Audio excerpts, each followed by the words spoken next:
샬롬. 하나님과 동행하는 새벽기도회 달라스 임마누엘 교회 권성철 목사입니다. 오늘도 하나님과 동행하며 풍성함을 누리시는 저와 여러분이 되시길 주님의 이름으로 축복합니다. 오늘 말씀은 이사야 34장 1절에서 17절까지의 말씀입니다. 열국이여 너희는 나와 들을지어다. 민족들이여 귀를 기울일지어다. 땅과 땅에 충만한 것, 세계와 세계에서 나는 모든 것이여 들을지어다. 대저 여호와께서 열방을 향하여 진노하시며 그들의 만군을 향하여 분내사 그들을 진멸하시며 살육당하게 하셨은즉 그 살육당하는 자는 내던진 바 되며 그 사체의 악취가 솟아오르고 그 피에 산들이 녹을 것이며 하늘의 만상이 사라지고 하늘들이 두루마리같이 말리되 그 만상의 세전함이 포도나무 잎이 마름 같고 무화과나무 잎이 마름 같으리라. 여호와의 칼이 하늘에서 족하게 마셨은즉 보라 이것이 에돔 위에 내리며 진멸하시기로 한 백성 위에 내려 그를 심판할 것이라. 여호와의 칼이 피 곧 어린 양과 염소의 피에 만족하고 기름 곧 순양의 콩팥 기름으로 윤택하니 이는 여호와를 위한 희생이 보스라에 있고 큰 살육이 에돔 땅에 있음이라. 들소와 송아지와 숫소가 함께 도살장에 내려가니 그들의 땅이 피에 취하며 흙이 기름으로 윤택하리라.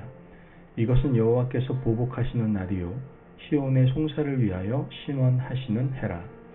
에돔의 시내들은 변하여 역청이 되고 그 띠끌은 유황이 되고 그 땅은 불붙는 역청이 되며 낮에나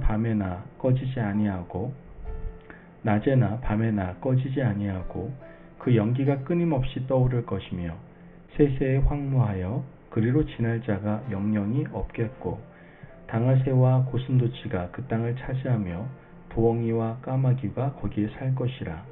여호와께서 그 위에 혼란의 줄과 공허의 줄을 들이우실 것인즉 그들이 국가를 이으려 하여 귀인들을 부르되 아무도 없겠고 그 모든 방백도 없게 될 것이요 그 궁궐에는 가시나무가 나며 그 견고한 성에는 엉겅퀴와 새품이 자라서 승냥이의 굴과 타조의 처소가 될 것이니 들짐승이 이리와 만나며 신념소가 그 동류를 부르며 올빼미가 거기에 살면서 쉬는 처소로 삼으며 부엉이가 거기에 깃들이고 알을 낳아 까서 그 그늘에 모으며 소이개들도 각각 제 짝과 함께 거기에 모이리라. 너희는 여호와의 책에서 찾아 읽어보라. 이것들 가운데서 빠진 것이 하나도 없고 제 짝이 없는 것이 없으리니 이는 여호와의 입이 이를 명령하셨고 그의 영이 이것들을 모으셨음이라. 여호와께서 그것들을 위하여 제비 뽑으시며 그의 손으로 줄을 띄어 그 땅을 그것들에게 나누어 주셨으니 그들이 영원히 차지하며 대대로 거기에 살리라. 아멘. 하나님의 말씀입니다. 지혜로운 사람은 환경과 상황을 잘 살펴서 자신의 삶에 적용하는 능력을 가지고 있습니다. 지혜로운 사람은 자신의 길만 가지 않고 상황을 잘 살펴서 합당한 대응을 하는 사람이라고 말할 수 있죠. 예를 들어 운전을 하다 보면 상습 정체 구간을 만나지 않습니까? 그 시간 그 자리를 지날 때면 항상 차가 막힙니다. 지혜로운 사람은 막히지 않는 곳으로 돌아갈 것이고 사고 다발 지역이나 안개가 자주 끼는 지역에서는 서행을 하게 될 겁니다. 이처럼 신앙생활에서도 지혜가 필요합니다. 우리도 주변 사람 상황과 환경을 내 삶에 적절하게 적용해야 합니다.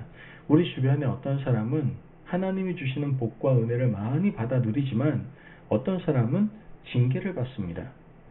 지혜로운 사람은 어떤 사람이 징계를 받고 어떤 사람이 복을 받는지 그들의 신앙 패턴을 잘 살펴야 하는 것이죠.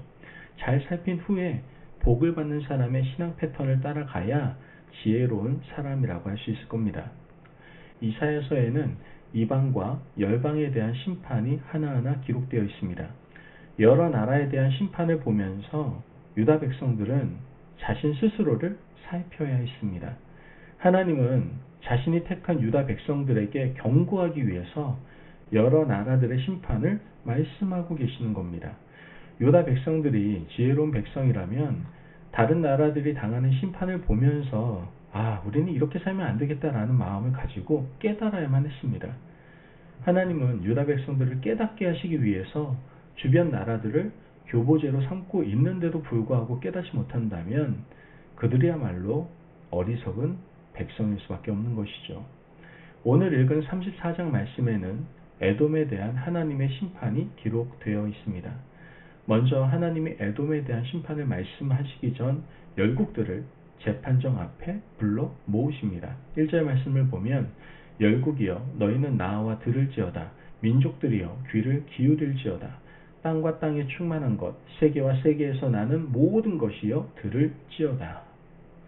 하나님께서 에돔을 심판하시는 재판정에 열국들을 다 나오라고 하셨습니다. 하나님께서 재판하시는 그 자리에 다 나와서 참관하라고 하시는 것이죠. 무엇 때문에 에돔을 심판하시는지 재판장에 나와서 보라는 겁니다. 하나님의 심판정 앞에 끌려나와 재판받는 에돔의 심정 말할 것도 없겠지만 에돔이 당하는 재판을 바라보는 우리도 두렵고 떨릴 겁니다. 내가 피고석에 앉아서 하나님의 무서운 눈을 보아야 한다면 얼마나 두려울까요? 하나님의 큰 목소리가 울려 퍼지며 나를 책망하신다면 그 두려움을 어떻게 감당할 수 있겠습니까? 우리는 이 재판을 보면서 내가 훗날 하나님의 재판정에 서 있는 모습을 생각하며 두렵고 떨리는 마음을 가질 수 있어야만 합니다. 여러분, 우리가 사는 이 세상은 길어야 100년 남짓한 세월일 겁니다. 이 삶이 끝나고 나면 우리는 하나님의 심판대 앞에 서야 합니다. 하나님께서 우리를 심판대 앞에 세우시고 이 땅을 살면서 하나님의 말씀대로 행하고 살아갔는지 아마 달아보실 겁니다. 우리가 하나님 앞에서 잘못한 것이 있다면 징계를 받아야 할 것이고 또한 책망도 들어야 할 겁니다. 얼마나 두렵고 떨리는 일입니까? 그러므로 우리는 이 말씀을 에돔이 당하는 심판으로 읽어야 될 것이 아니라 하나님의 재판정에 내가 서 있는 마음으로 읽을 수 있어야 되는 것이죠. 예수님께서 요한복음 16장에서 말씀하십니다. 성령께서 오시면 죄에 대하여, 의에 대하여, 심판에 대하여 책망하실 것이다 라고 말씀하셨습니다. 심판에 대하여라 함은 이 세상 모든 임금들이 심판을 받았습니다. 높은 사람이든 낮은 사람이든 누구나 하나님 앞에서 심판받는 인생임을 깨닫고 기억해야 하는 겁니다. 성경에 기록된 심판의 말씀을 기억하시면서 우리도 하나님의 심판대 앞에 서야 한다는 사실을 기억하실 수 있는 지혜로운 주의 백성들이 되시기를 주님의 이름으로 축복합니다. 하나님께서는 에돔을 심판하실 때 연약한 자, 일반 백성들, 관리들이 모두 하나님의 심판을 받게 될 것이라고 말씀하십니다. 6절 말씀을 보면 여호와의 칼이 피 곧 어린 양과 염소의 피에 만족하고 기름 곧 순양의 콩팥기름으로 윤택하니 이는 여호와를 위한 희생이 보스라에 있고 큰 살육이 에돔 땅에 있음이라. 어린 양과 염소의 피는 에돔의 일반 백성들이 당할 심판을 말씀하는 겁니다. 보스라는 에돔에서 가장 큰 도시입니다. 하나님이 에돔에서 가장 큰 도시를 심판하시고 에돔의 일반 백성들을 그들의 죄 때문에 심판으로 다루겠다라고 말씀하시는 것이죠. 일반인뿐만 아니라 에돔의 관리들도 심판하시는 겁니다. 7절 말씀을 보면 들소와 송아지와 숫소가 함께 도살장에 내려가니 그들의 땅이 피에 취하며 흙이 기름으로 윤택하리라. 들소와 송아지와 숫소는 에돔의 관리들, 귀족들, 왕족들입니다. 이들도 역시 하나님의 심판을 피할 수 없을 겁니다. 그런데 에돔에 대한 심판은 하나님의 백성인 유다 백성들의 기도에 대한 응답이라고 말씀을 하십니다. 8절을 보면 이것은 여호와께서 보복하시는 날이요 시온의 송사를 위하여 신원하시는 해라. 하나님의 백성들이 성전에 와서 에돔 때문에 하나님께 기도한 겁니다. 하나님은 유다 백성들의 기도에 대한 응답으로 에돔을 심판하셨던 것이죠. 그렇다면 에돔의 심판을 보면서 유다 백성들이 마냥 기뻐해야만 했을까요? 그렇지 않습니다. 왜냐하면 1절 말씀에 하나님께서 모든 열국들을 하나님의 심판대 앞에 모으셨기 때문입니다. 주변 모든 열강들, 즉 아수르와 바벨론, 두루와 시돈, 구스와 애곡, 암몬과 모압, 에돔까지 하나님은 차례대로 심판대 앞에 세우셨습니다.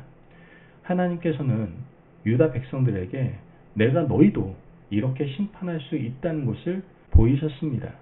제대로 살지 않으면 너희를 심판하시겠다라고 말씀하시는 하나님의 음성을 유다 백성들은 들어야 했던 것이죠.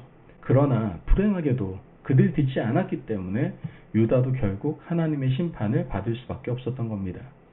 여러분, 성경이 심판을 말할 때 그 심판은 나를 향한 하나님의 경고임을 우리는 깨달아야 할 줄로 믿습니다. 오늘 본문에서 하나님은 여러 열방들 가운데 에돔을 심판하신다고 말씀하십니다. 하나님께서 열강들을 심판하시는 이유는요, 바로 교만 때문입니다. 교만했기 때문에 하나님은 그들을 심판하셨고 그들이 죄악을 멈추지 않았기 때문에 심판을 받은 겁니다. 그러므로 여러분, 우리가 교만하다면 하나님의 심판이 언젠가는 다가온다는 사실을 깨닫고 늘 겸손과 성실로 오늘 하루를 살아가실 수 있는 저와 여러분이 되시길 주님의 이름으로 축복합니다. 아멘. 기도하겠습니다. 사랑이 많으신 하나님 감사합니다. 오늘도 우리에게 귀한 말씀의 은혜 허락하시니 감사합니다. 하나님께서 모든 백성을 심판대 앞에 세우신다는 사실을 깨닫게 해주시니 감사를 드립니다. 늘 하나님의 심판대 앞에서 두렵거나 부끄럽지 않는 삶을 살도록 우리를 인도하여 주시고 우리를 지켜 주옵소서. 감사하며 예수님의 이름으로 기도합니다. 아멘. 오늘도 하나님과 동행하며 풍성함을 누리시는 저와 여러분이 되시길 주님의 이름으로 축복합니다. 여러분, 모든 민족을 심판하시는 하나님의 정의의 손길을 기억하며 오늘도 교만하지 않고 겸손함으로 살아가시기를 바랍니다. 말씀 안에서 승리하십시오.